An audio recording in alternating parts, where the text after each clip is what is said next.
பிரியமானவர்களே, இயேசு கிறிஸ்துவின் நாமத்தில் வாழ்த்துக்கள். 21 நாள் ஜெபத்தின் அதிகாலை வேளையில் 9ஆம் தேதி காலை உங்களை சந்திக்க ஆண்டவர் கொடுத்த கிருபைகளுக்காக ஸ்தோத்திரம். 5 மணி முதல் 6:30 மணி வரைக்கும் நாங்கள் ஜெபித்து கொண்டிருக்கிறோம். பாடல், ஜெபம், வசனம்.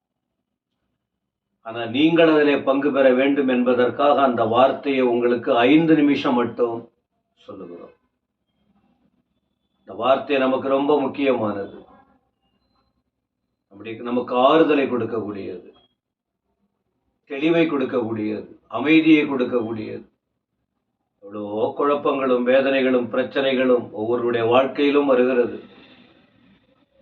எதுக்குதான் இந்த உலக வாழ்க்கை, எதற்குதான் இந்த அனுபவங்கள், எதற்குதான் இந்த சூழ்நிலைகள் என்றெல்லாம்.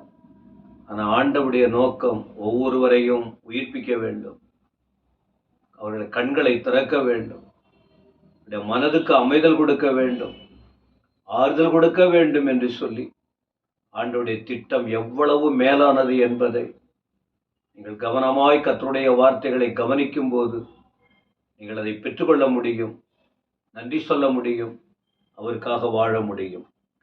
மார்க் எழுதின சுவிசேஷம் 8ஆம் அதிகாரத்தில் ஒரு சம்பவம் இருக்கிறது.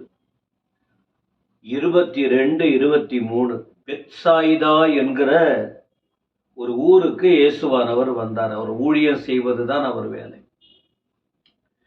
அப்பொழுது ஒரு குருடனை அவனிடத்தில் கொண்டு வந்தார்கள். கண் தெரியாத ஒரு மனுஷன். கண்ணு தெரியலன்னா ரொம்ப கஷ்டம். கண் ரொம்ப முக்கியம். அவனுக்கு வர முடியல. ஏதோ நல்ல எண்ணம் உள்ளவங்க அவனை ஆண்டவர்கிட்ட கொண்டு வந்தாங்க. வந்தது மட்டுமல்ல, அவரிடத்தில் வேண்டிக் கொண்டார்கள். பாருங்க, ஆண்டவர்கிட்ட வேண்டணும். 21 நாள் ஜெபத்தின் முக்கிய நோக்கம் ஜெபம், வேண்டுதல், ஆண்டவரிடம் வேண்டுதல், தேவனிடத்தில் சொல்லுதல். வேண்டிக் கொண்டார்கள். அவர் என்ன செய்தார் பாருங்க.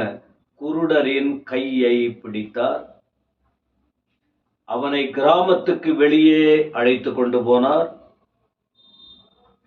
அவன் கண்களில் உமிழ்ந்தார், அவன் மேல் கைகளை வைத்தார், எதையாகிலும் காண்கிறாயா என்று கேட்டார். அவன் ஏறிட்டு பார்த்தான்.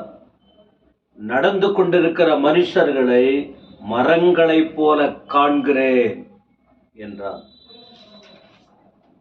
அதன் பிறகு மறுபடியும் அவன் கண்களின் மேல் கையை வைத்தார், அவரை ஏறிட்டு பார்க்கும்படி செய்தார். அப்பொழுது அவன் சொஸ்தமடைந்து யாவரையும் தெளிவாய் கண்டான். அப்புறம் அதன் பிறகு சுகமடைந்தவனை அவன் வீட்டுக்கு அனுப்பிவிட்டார். எவ்வளவு அற்புதமான செயல்கள் இது! கண் தெரியாமல் இருந்த குருடருக்கு ஆச்சரியம் மட்டுமல்ல, அதை காண்கிற ஜனங்களுக்கு எவ்வளவு பெரிய ஆச்சரியம். இந்த இயேசு கிறிஸ்து என்ன இப்படியெல்லாம் செய்கிறார் என்று. எனவே நண்பர்களே, இந்த அற்புதமான ஆண்டவரை போல நீங்கள் பார்க்க முடியாது. அவர் உங்களுக்கும் நன்மை தருவார், உங்கள் வாழ்க்கையிலும் கிரியை செய்வார், உங்கள் ஜீவியத்தில் இருக்கிற இருளை வெளிச்சமாக்குவார், அற்புதமாய் நடத்துவார். இந்த நாளிலும் அந்த தேவனுக்கு ஒப்பு கொடுங்க, அவரை விசுவாசிங்க, அவர்கிட்ட வாங்க, அவரை வேண்டிக் கொள்ளுங்க, அவர் நடத்துகிறபடி வாழுங்க. ஆண்டவர் உங்களை ஆசீர்வதிப்பாராக. நல்ல பிதாவே, துதிக்கிறோம் துதிக்கிறோம் துதிக்கிறோம். இந்த அருமை வார்த்தைகளுக்காக ஸ்தோத்திரம் ஸ்தோத்திரம் ஸ்தோத்திரம். எவ்வளவோ அற்புதங்களை, ஆச்சரியமா காரியங்களை செய்யுங்க ஆண்டவர். டாக்டர்களால முடியல, முயற்சி பண்ணுவாங்க, முடியல. அதான் நீங்க அற்புதமான தெய்வம், ஆச்சரியமான தெய்வம். அந்த கிரியைகளை செய்கிறீர்.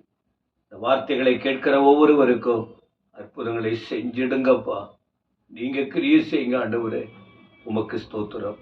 இயேசுவின் நாமத்தில் பிதாவே, ஆமென் ஆமென்.